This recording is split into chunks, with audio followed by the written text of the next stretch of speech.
Hello, friends, and welcome to the channel. I'm Nick Henning, and this week we are actually at Prezcon for the first time ever. Prezcon's a little bit of a smaller convention in Charlottesville, for North Carolina. We had to drive through Virginia, um, and it is sort of like a mini WBC in some ways. I don't mean that in a slanderous sense. I mean that in that it has a very similar like structure to it, and that it is this like scheduled open gaming tournament style where you can attend multiple heats of a game. If you win one of those heats, you're likely to advance. The tournament sizes tend to be a little bit smaller, so oftentimes winning a heat will just straight up advance you into the final. Although the games that are more popular, like Arc Nova, certainly are going to have semifinals, and there's a variety of things, mostly sort of like more popular Euro games are in there, but there's also a mix of like a few war games, a few kind of like more niche games like Circus Maximus and Charioteer come to mind as games that like you don't really see in other contexts outside of WBC or PrezCon. And it's pretty neat. It's like kind of in this like hotel that's very close to the Charlottesville airport, which is very convenient to get to. I drove from Maryland, and it was like basically kind of a straight shot down. Or I didn't drive. I rode with Jonathan, who you might recognize from other WSBG stuff. He's the 2023 GWT ring winner. And part of the reason that I came to PrezCon this week is because of the World Series of Board Gaming folks. So in the advance, they had like a precon that you could attend, and essentially you'd play 3 rounds of a game that you signed up for across 4 days, the same 4-day structure that they have in Vegas, but you definitely play 3 rounds. There's no single elimination, and whoever had the best record at the end of those 3 rounds essentially earns a bye in Vegas. So you won't have to play the first round of any of those games. So I came for the precon. That was kind of the motivation. I've been thinking that I need to come to PrezCon kind of for years because I just know so many folks that come here from WSBG. There's a huge, or sorry, from WBC. There's a huge overlap between those two groups, and actually also WSBG folks started attending because there's a lot of overlap between WSBG leadership and this event. So a lot of cross pollination across these different events, which makes a ton of sense. It's a pretty small world out there. And we're going to run through the pre-con and our first day and a half of PrezCon, which has been really fun so far. And I've still got like 5 days remaining. This will probably be, I mean, I've done a lot of long stretches of gaming, but this actually will be the longest stretch of gaming I've ever done by about a day or two when we get to the end of it. So Thursday, the first day, was the day that is, I'm not as sure what I was going to play at WSBG. The games were Brass Birmingham, White Castle, which is the only new game, Terraforming Mars, which I've played in the past, but I've lost a lot of my confidence has been shaken in it based on my performance this last year in Terraforming Mars, which I thought I was good at. And then Raw. I think Raw is the fourth one on the first day. And I like all of those games, and I'm pretty decent at all of those games, but not kind of a ringer in any of them.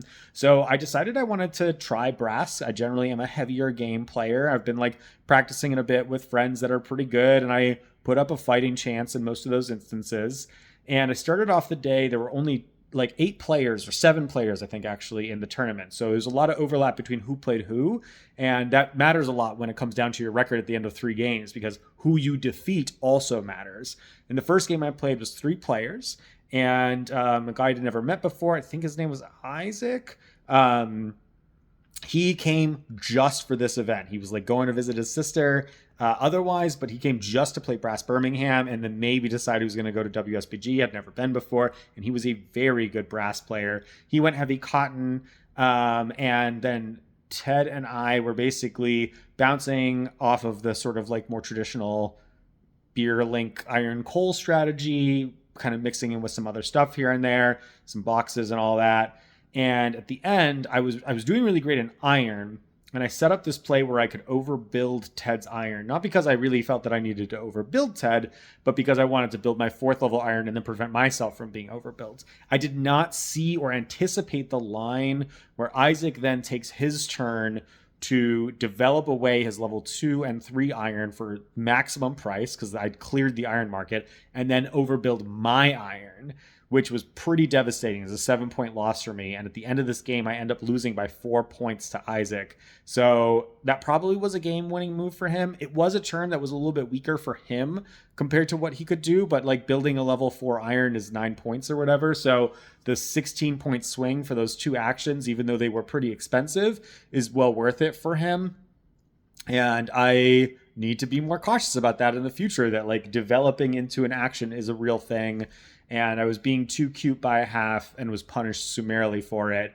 I don't know that I would have won if I'd done some other line and tried to play a little bit more safer. I can't say that for sure, but I know that was the mistake that cost me that game. So I already felt like I was pretty toast in this tournament.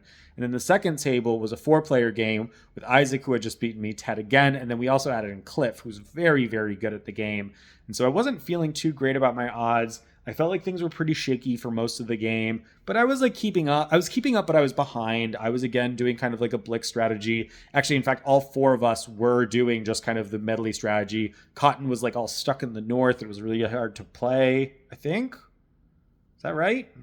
One of my games, Cotton was really hard to play, and one of the games, Cotton was easy to play, but like no one had the cards, and I can't remember which one this was.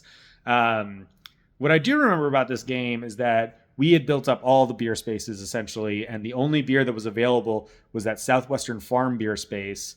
And I thought that I had a beer card in my hand because I'm an idiot and looked at the picture instead of the icon in the top left corner. And I was like, oh, those are boxes that they put beers in. No, those are boxes because they're boxes. And so I built down into that corner, which prevented anyone else from doing it, but ended up being a totally wasted action as I never built the beer that went down there. Fortunately, we were like overbuilding each other's coal and stuff like that. And Isaac was in a position where he didn't ever develop away his level 1 coal. And this was a game where coal was just very expensive. And I scored something absurd, like in links. I want to say just like a crazy, I scored, God, I'm getting my games mixed up. This was not the game where I scored a lot of points in links. I'm sorry. I built into the corner. I had normal points in links compared to other folks. Like we were all kind of there, but I built more boxes than folks did. As I built like the level 3 box that people almost never build, like airdrop that in around someone else's like linked location to prevent them from getting points. And I think maybe had another box in there. So I just had a few more fundamental points that I didn't have to fight for. And at the end of the day, that was enough. I was really surprised, but the end game score was a tie, 143, followed by, I think, 139 behind. And I won on the tiebreaker of having the most income from having these additional things flipped. So that's a kind of on the lower scoring side, I think. Like usually I feel like 150 is a winning score in brass, depending on how competitive people are. But I was never really the target of any of the overbuilds because I did not seem like I was winning. So I kind of felt like this was a game where we sort of were in a dog pile of a lot of people doing the same thing. And then all of a sudden my tournament hopes were alive again. And so in the third round I played and everything went amazingly in that game. So I started off the day by losing, then barely win with a tie. And then the third game, everything just went amazingly for me. I got to like double link constantly. I scored over 70 points in rail links and then just did other kind of like normal stuff. This was another game where nobody went cotton. I think this was one because the cards were not cooperative, not necessarily the beer merchants were not cooperative. And yeah, things just, I like don't even have much to like point to. It was just like tempo wise, I always had something to do. I got to like get to locations first. I do think there was a mistake in the Canal era where the player who ended up getting second chose to flip my beer rather than leave my beer in play because they didn't want me to quad rail at the beginning of the next turn because I had taken double loans. I walked into the rail era with like $80 or something absurd like that because I'd done everything I wanted to earlier in the Canal era, and he didn't want me to be able to quad rail, so he flipped my beer at the beginning of the phase, but I was still able to triple rail essentially at the beginning of the rail era, and I got the 5 additional points for the beer. So there's some logic to not having me quad rail because I quad rail to some better locations, and maybe it does cost me a couple of points, but it gets me a few extra dollars and those 5 points from that beer being flipped in the Canal era. But it didn't really matter. I won by a huge margin anyway. So that was pretty nice. And then I ended up, because of that, 2 wins, and who I had won against was actually enough for me to win the brass buy. So it's now decided that in Vegas I'm playing brass as my first game, and I'm not playing the first round of it. Hooray me. Day 2 was Earth Day. We only had 5 people. So we played 5-player Earth 3 times in a row. And basically, the first 2 games, I won one and lost one. I don't remember much of the details about what these wins and losses looked like because all the Earth stuff kind of blended together. But the third game was the most exciting because 2 of us had wins, but there was a third player that had a good enough record that if she wins, like she would end up taking the bye. So 3 out of the 5 of us were like live to win at the end, and the other 2 were along for the ride kind of at this stage. And we switched like who was in what seat every game. It was very interesting. In a 5-player game, the players who were at the end of the turn order actually seemed to do better than players earlier in the turn order. I'm not quite sure why that is. I think it has something to do with like the tempo of planting is not as good. Like you do get to certain objectives first, but because there's so many players, the objectives tend to be split out a little bit more. And so your points are a little bit depressed in that way. And rushing to end the game is more dangerous because the players after you are just going to be able to plant. It's a lot more likely that everyone's going to get to 16 cards in play. So that's an interesting lesson that I'm going to have to take away because it sort of applies to 4-player games as well, not as extremely, but my sense is that going first is really, really important, but as more players are entering the game, it does seem to diminish, which is counterintuitive to what I would think going first would do in Earth. Anyway, the final score of this last game was very close, 215-207, and I managed to squeak the victory. I had planned on playing a very expensive card, and then off the top of the deck on like just the preceding action, I drew another very expensive card that was worth 10 additional points. And if you remember what I just said, I won by 8. So I clinched the win off of having saved a bunch of soil and drawing into a terrain that was just even better, copying the player's board that was in second place, which is the same thing I actually did at the Earth first round in Vegas that kept me alive. So those terrain duplicators love me and saved me. I think I still would have won the bye even with the second because I would have had first, second, so I would have had the best record at that stage. But it was very, very close, and I managed to squeak it out. So I won my second bye on the Earth Day. Hooray me. Third day, we're playing not Great Western Trail. That's the 4th day. Why am I blanking on Lost Ruins of Arnak, of course. Lost Ruins of Arnak, where we had 2 tables. And my first table, I think I was in seat 3. No, I was in seat 2, which is one of the best seats. And was that right? I think I was in seat 2. Yes, which is one of the best seats. Things broke. I didn't do anything like nuts, but things broke really well for me. I, kind of was a little further ahead on the research track, got my assistants and everything like that. That was the thing that happened this game that was really weird. In the first round, grabbed the assistant that discounts your purchases, which is normally considered to be one of the lowest tier assistants. But that assistant gave me the 4th coin that I needed to buy the airplane that flipped up because people had bought other good stuff. Everyone had good items this game. An airplane came off the top of the deck in the first round, and I was the only one who hadn't bought something good yet. And so I needed an extra coin to make that a reality because I had focused on advancing on the track, the research track. And airplane is obviously just stupid and very good. And so I did airplane things and was already kind of ahead in tempo. And my score was very, very high. I want to say like 100 or just below 100 or something like that, which was enough to win the first game pretty resoundingly. The second game was an incredible game. It included me and Jonathan, who'd won the table on the other side, and RJ, who would play second place to me. And at the end of it felt like everyone was live to win this game. And I couldn't tell you much in the way of details, except for there was just like a lot of jockeying for position.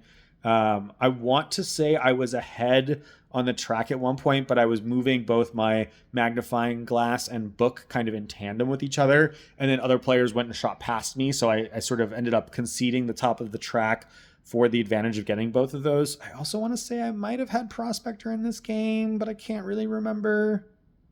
Maybe not. I don't remember anything that I had in this game, but I remember that the ending scores were 89, 88, 80, 2 or something like that. And RJ wins the game and proclaims that he has climbed Mount Nick, which he has, and we both go into the final round having a 1-2 record. Now, here's the quirky thing about this format is that RJ and I get split across 2 different tables, our 1-2 record, and we've both beaten each other first to second.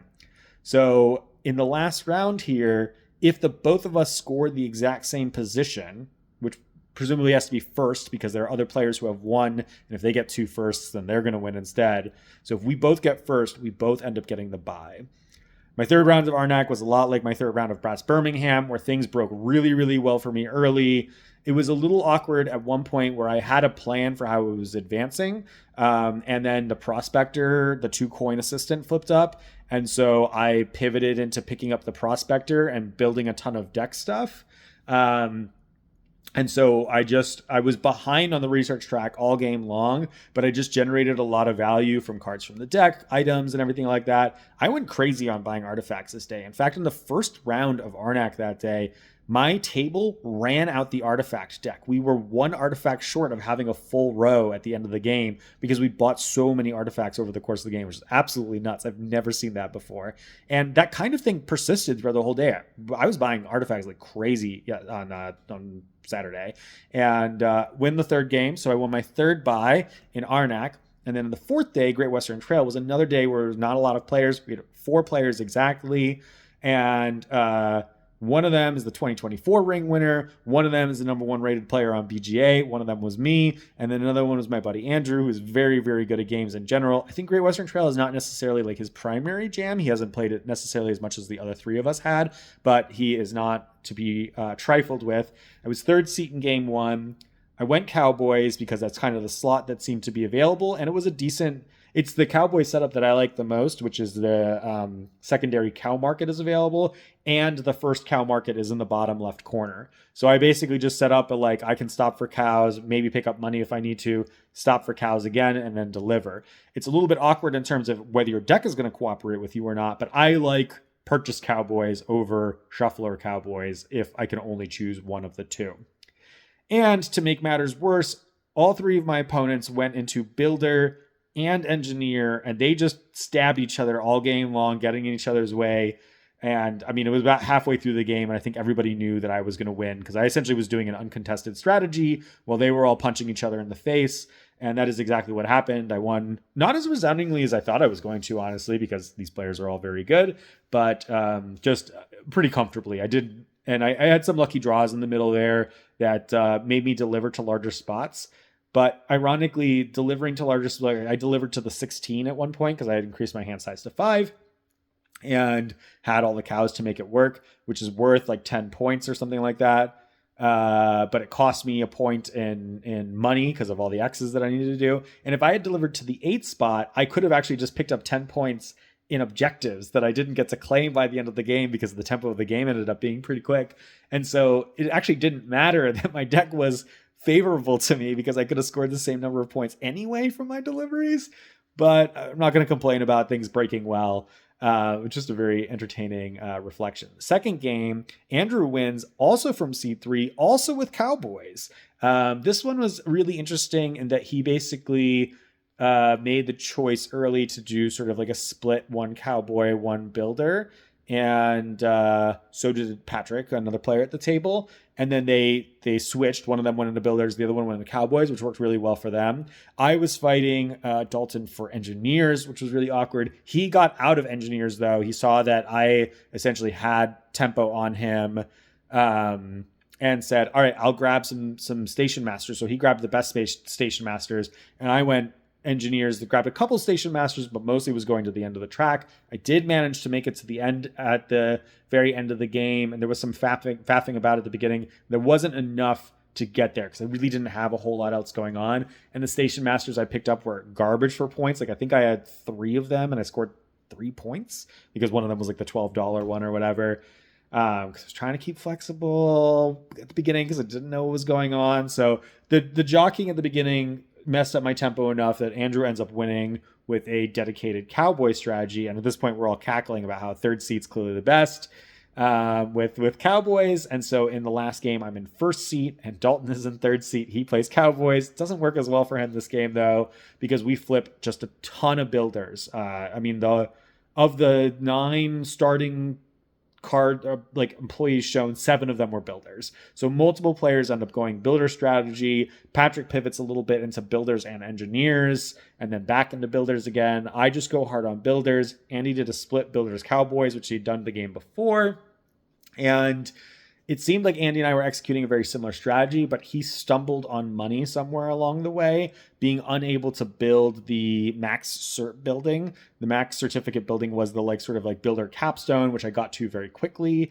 And we clogged this board up like crazy. There were taxes everywhere. It was definitely like one of those more difficult Great Western Trail games, which we all knew from the beginning, seeing all those builders being flopped out there. It was just very expensive to get around the board. And we're like dropping things to like prevent ourselves from slingshotting across the board and having awkward moves and everything like that. I did make a mistake at one point in this game where I decided to deliver to the 14 because I had the only hand that my deck could cough up that would deliver to the 14 because I had bought a 3 cow. And I said, I'll do this rather than deliver to the 10 and get the extra move speed because I'd already delivered to the 12. And that ended up being a mistake. I cost myself a pretty painful turn in there, and then ended up, my deck coughed up the 14 again, which is very unlikely. But had I known, obviously, that I basically made a choice that said, I'm planning to get unlucky. Because I'm planning to get unlucky, I will risk losing a turn, and then all the worst things happen. I did lose the turn. I did end up not even needing to do that. But that being said, I was able to get all my builders for pretty cheap, build up all the things I wanted to. By the end of the game, I built the ridiculous 12 size, 25 point building or whatever.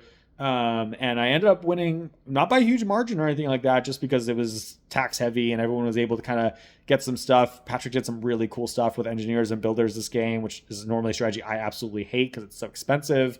But he really made it work, I think, through getting a lot of taxes at the beginning, basically. And with that, I actually ended up claiming all 4 all 4 buys for all events. So I will be having an easy start to my days in Vegas going forward, which is very lucky for me. We'll be curious to see how this goes format-wise for everything. First day of Prezcon, I played Endeavor Deep Sea in the morning, which on the Friendly Ties podcast, we're going to be covering very soon. If you haven't listened, or if you listen to that over there, I talk about that with my friends Anastasia and John, and Anastasia's really been loving it. She's convinced me that I love it, and so I decided I would play it again. I've not played with a physical copy. Really cool game with a physical copy. I think the components are great in this game. I'm really impressed by how they pulled all those things together and made it feel really nice. And I had just the best infrastructure going from the beginning, and I felt like I was ahead all game long, and I did end up winning with a pretty resounding 116 points, which is the highest I've ever scored in that game. Unfortunately, though, I am not available to play in the final of it, even though I think I would be in really good position there because the experience that Anastasia has given me, but it conflicts with, I'm wearing a collared shirt because I actually have an interview that I need to take in just a few minutes, so we're going to be doing that. And that's a bummer, but so be it. Then I grabbed lunch with a friend of mine who's local to the area, which was very exciting. So hung out with her for a couple hours, and I came back 15 minutes late to play Arc Nova, but they'd taken a while to get everyone seated, and then someone apparently was dropped, or they maybe miscounted how many folks there were. So I got a last minute seat at the table that was full of sharks, and it was a very good game. We played a Marine Worlds game, which I've really liked just as a way of keeping the game fresh. I've kind of burnt out on Arc Nova, so playing Arc Nova with Marine Worlds has made it just kind of open up again for me.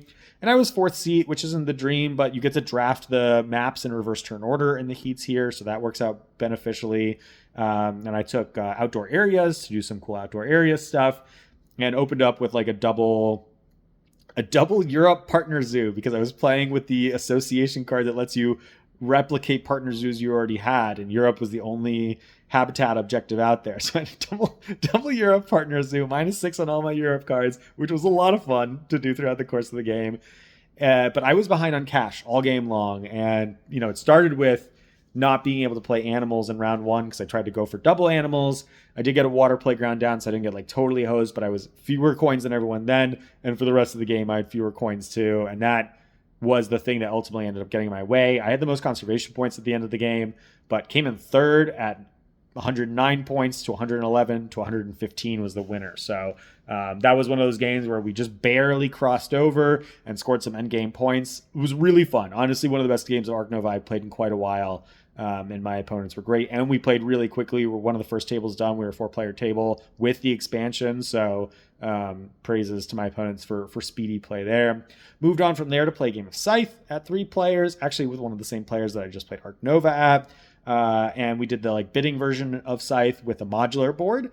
And we bid Russia up to 8 because they had a really good start. And then I saw that the Nords, who I like playing because they're just terrible in the base game, they had a really good starting setup, so I bid 0 on them. The other player said, sure, I'll bid 0 on Polania. I was last in turn order, which was really my only disadvantage, but I got to do cool things by spamming a bunch of workers, and then I was playing the engineering board, which I think is one of the worst boards, but I just basically ignored doing upgrades, and I was able to use the production on the food action to get out all my recruits really quickly, and I generated a lot of positive value from that, which got me actually also up the popularity track. So I was at the end of the game at 7 popularity. I did a cool play where I scored 3 stars in 1 turn because I won an attack, I did my objective, and I played out my last building on the last turn. I dropped from 7 down to 6 and then 6 back up to 7 with popularity on that last turn sequence of actions, and ended up winning by a huge margin, not because I was so far ahead, but because of the tempo of me ending the game with 3 stars and then bumping up the popularity of that was just like a blowout explosively. Because that game ends immediately, that worked out really favorably. Went on from there to play Gizia, which is a really wonderful game. If you haven't checked it out, it's on Yukata. And it's just, I think it's like a kind of a sleeper old game. It's really, really good. There's a river that goes down, and when you claim a card, you might want to claim the best cards. The cards are very not balanced with each other on purpose, because when you claim a card, you can only claim things that are below that going down the river, essentially. And that tension of, should I go right there right now? Are you going to come jump over me? Or are you going to kind of slow boat it and try to grab as much stuff as you can? Is very, very cool in the game. I was in 4th seat, which generally means that you're bad at picks. And people really jockey for turn order, which is based on your score in the game. Since I started in 4th seat, I said, why don't I just play 4th seat all game long? So I just spammed points as hard as I could, played it pretty efficiently, got really lucky with a 3rd round being able to get the 4 stone producer, which is the best quarry in the game, which was essential because my only stone production to that point was the stone market. So I really needed something that was a little bit more systemic. And that was enough to get me to the point where I win that game at 104 to 98, 97 or something like that. So just pressing the points button all game is always a really fun strategy to play in that game. It worked out for me. We're already at half an hour now, so I'm gonna run for now. But that has been the beginning of Prezcon so far. I'll probably do another one of these later in the week to mash everything up. And thanks for watching. Have a great day. Bye.